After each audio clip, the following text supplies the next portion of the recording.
Gagawa kami ice candy. Naway muling maghari ang inyong liwanag upang malutas ang lahat ng di pagkakaunawaan. Nananalangin din po kami para sa kaligtasan ng mga mamamayang apektado.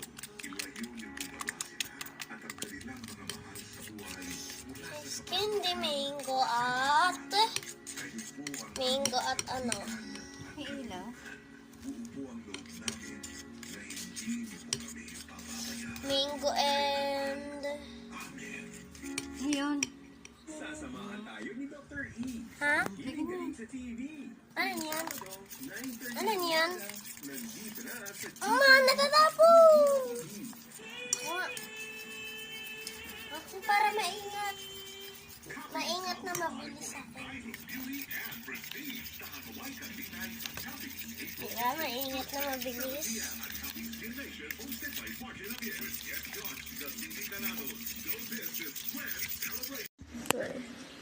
Ay about 1 to 1.5%. Pero ngayon, tumataas ito sa mga between 5 to 7% doon sa buong halaga Okay na. ng barko.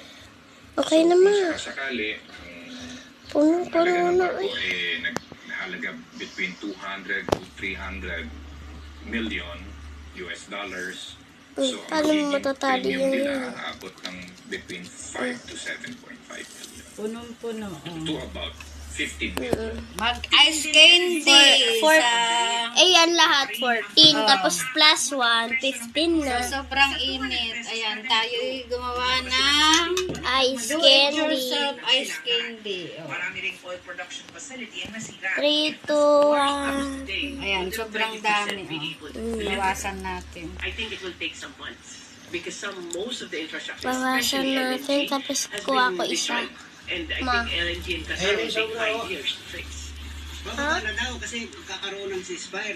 Pero hindi pa kagad na bababa dito Ayan, sa Pilipinas. plus. Ayan, nakaka-addict na. Hindi ko po alam sana bababa.